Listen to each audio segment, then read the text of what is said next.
भी बोल रहा है। मौलवी तारिक जमील देवबंदियों का मौलवी है, ये करबला सुनाता है खबीस। मैं तो कहता हूं अव्वल तो करबला ऐसे नामर्दों का काम नहीं है सुना, उसके लिए हुसैन पाक का जरा जोश चाहिए, बयान करने के लिए भी जोश चाहिए, ऐसे नामर्द नहीं सुना सकते। करबला सुना रहा, जरा सुनिए, इसने करबला सुनाई है कि हुसैन पाक की तौहीन की है।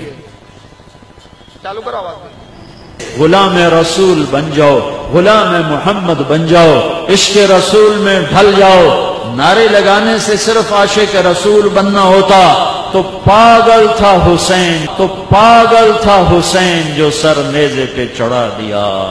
दीवानी थी आले रसूल, दीवाने थे। उन्होंने व्याड़ी वालों से सीखा ही ना कि दो चार नारे लगाओ और बस आशिक रसूल बन जाओ। ऐ है बड़े कमले निकले अहले बैत। उन्होंने व्याड़ी वालों से सबक ही ना सीखा कि दो चार नारे लगा के, दो चार देगें चढ़ा के, फूल झंडियां लगा के आशिक रसूल बन जाओ। पागल थे नेज़ों पे सर चढ़ गए, पागल थे नेज़ों पे सर चढ़ गए। और आज हुसैन का सर कटा हुआ इब्ने ज़ियाद के सामने है, उसके हाथ में छड़ी है और यूं मुंह पे मार रहा था, ऐसे ऐसे मार रहा था। यहां वो होंठों पे छड़ी लगती थी, ऐसे होंठों पे आकर लगती थी। अबू बरजा असलमी खड़े हो गए रज़ी अल्लाह अन्हु, कहने लगे ओ बदबख्त, ओ मनहूस, ये छड़ी इधर से हटा। मैंने इन होंठों पे अल्लाह के नबी के होंठों को लगते देखा हुआ है, इन होंठों को अल्लाह के नबी ने चूमा हुआ है, कहां छड़ी मार रहे हो। कैसा पागल था हुसैन, कैसा पागल था हुसैन, जो व्याड़ी वालों से सबक ही ना सीखा और सारी औलाद ज़बा करवा दी। पाकिस्तान वालों से सबक ही ना सीखा, आज के आशिकों से सबक ही ना सीखा और सारी नस्ल कटवा के रख दी। पागल था हुसैन। कितने बार बोला ये जुमले, अब पहला ही जुमला उसका कहां शुरू हुआ, आशिक रसूल बन जाओ। अबे जाहिर, जो आशिक रसूल होगा वो हुसैन पाक को पागल कैसे समझेगा? एक पागल ही बोलेगा ये बात। आशिक रसूल बन जाओ, दीवाने रसूल बन जाओ, तो दीवाने रसूल बनने का मतलब क्या है? हुसैन पाक को पागल समझो, नबी के नवासे को पागल जानो। पागल था हुसैन जो सारी औलादें कटवा दी, पागल था हुसैन जो करबला में जाके सब अपने गर्दन को कटवा दिया। व्याड़ी वालों से सीखा ही नहीं। ये व्याड़ी वाले क्या है? ये पाकिस्तान का एक इलाका है, वहां सुन्नी बसते हैं, सुन्नियों की अक्सरियत है। तो सुन्नी लोग क्या करते हैं? हुसैन पाक के नाम की सबीरें लगाते हैं। मोहर्रम के अंदर 10 मोहर्रम को जुलूस निकालते और या हुसैन के नारे लगाते, तो इसके पेट में दर्द होने लगा। और जब पेट में दर्द हुआ तो कहा कि क्या नारे लगाने से कोई आशिक रसूल कहलाता है? तो मैं कहता हूं क्या 40 दिन के पोटले धोने से कोई आशिक रसूल बन जाता है? बिस्तरों को पीठ पे लाद कर ये भिखारियों की तरह घूमने से आशिक रसूल बन जाता है? अरे ये तो इश्क रसूल इमाम हुसैन की मोहब्बत का सबूत है कि करबला में यजीदियों ने 3 दिन पानी बंद रखा और आज इमाम हुसैन के चाहने वाले जगह जगह सबीरे लगा के बता रहे कि तुमने तो 72 को प्यासा रखा था, आज हम किसी को प्यासा रहने ही नहीं देंगे। ये मोहब्बत नहीं है तो क्या है?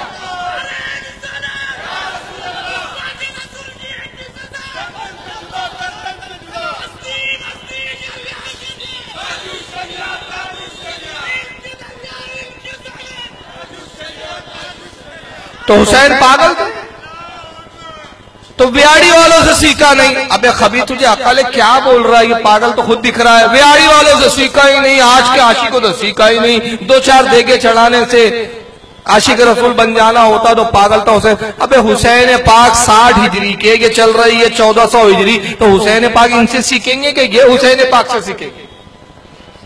कहीं की ईट कहीं का रोड़ा, भानुमती ने कुंभा जोड़ा, कुछ भी ठोक रहा है।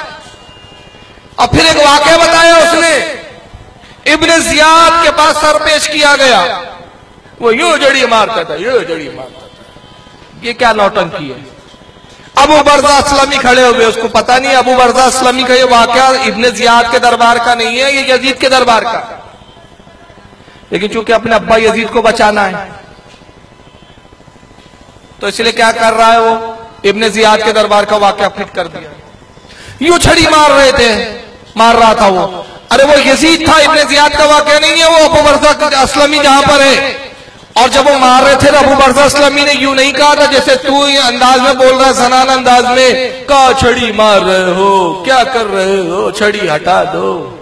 ऐसा लग रहा है जैसे गुजारिश कर रहे थे यजीद से, जबकि तारीख बताती है कि मामला ये नहीं है। अबू बरज़ा अस्लमी रज़ियल्लाहु ताला अन्हु साहबी रसूल थे, मुजाहिद इस्लाम थे, नबी के साथ जंगे की थी और ये तिजारत के लिए गए हुए थे। जब वहां पे यजीदियों को खुशी मनाते हुए देखा, पूछा क्या बात है, ये सब खुशी का माहौल क्यों है?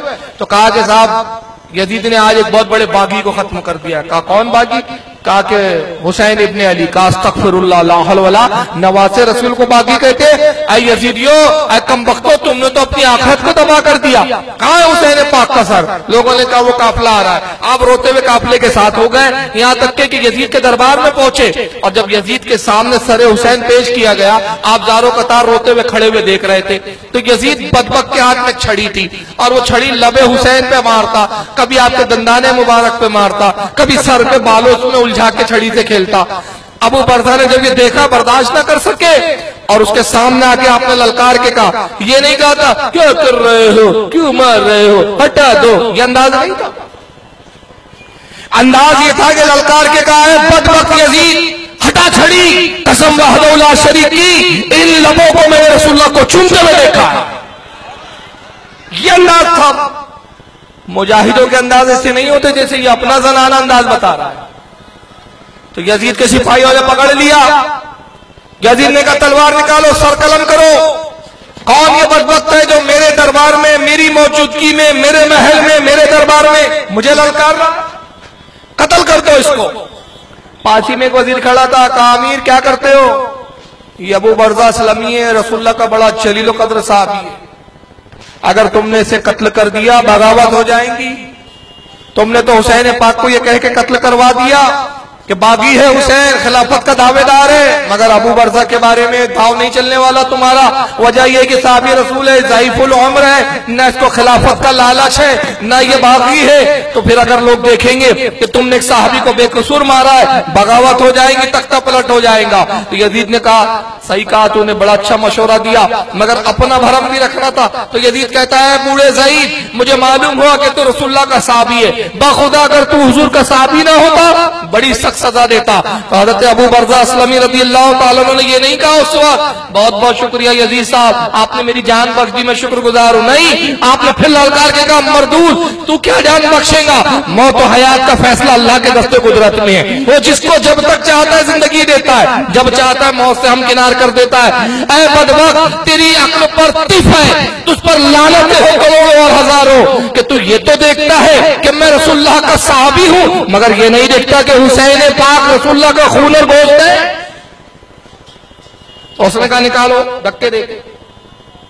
चुनांचे हजरत अबू बरज़ा को धक्के दे के महल से निकाला गया। लेकिन अंदाजा लगाइए, हुसैन पाक की मोहब्बत की आड़ में हुसैन को पागल बोला जा रहा है बार बार। हो सकता है कि कोई देवबंदी तावील करे कि इस्तिफामिया जुमला है। उन्होंने करार नहीं किया बल्कि इस्तिफामिया ने ताज्जुब के में कहा क्या हुसैन पागल है, यानी सवालिया अंदाज में। तो मैं कहता हूं अगर ये कहने से गुस्ताखी नहीं होती तो फिर मैं भी कहता हूं इसको भी गुस्ताखी पे महमूल मत कीजिए। पागल है तारिक जमील, पागल था इसका बाप, पागल थी इसकी माँ, पागल था इसका खानदान, और इसकी माँ तो इतनी बड़ी पागल थी तभी तो ऐसे पागल को पैदा किया। अब इस्तिफामिया है, क्या पागल थी इसकी माँ जो इसे जना, पागल था जो ऐसे नाबिकार को पैदा किया। लेकिन देखिए जब हम इस तरह की बातें करते हैं ना तो फिर ये देवबंदी और गैर मुकल्लिदों के पेट में दर्द होने लगता है। सर भन्नाने लगता है, चेहरे की जोग्राफी बदल जाती है, मुंह से झाग निकलने लगता है, और फिर चिट्टे कहते हैं देखो साहब बरेलवी लोग गुस्ताखी करते हैं, हमारे उलमा को गालियां बकते हैं, बरेली लोगों के स्टेजों पे गाली गलौज होता है। मैं कहता हूं शर्म करो, डूब मरो चिल्लू भर पानी में। जब तुम नबी की तौहीन करते हो तब एहसास नहीं होता, जब तुम अहले बैत की तौहीन करते हो तब एहसास नहीं होता। वही बातें जब हम तुम्हारे मौलियों को फिट कर देते तो तौहीन लगने लगती है। तो पता चला तुम्हें अपने मुल्लाओं से मोहब्बत है, लेकिन नबी और नबी की आल से मोहब्बत नहीं है। तो ये तो हमारा नसीब है कि हम नबी की असमत के लिए लड़ते हैं और अहले बैत की इज्जत के लिए लड़ते हैं, और ये तुम्हारी बदनसीबी है कि तुम अपने मुल्लाओं के लिए लड़ रहे हो।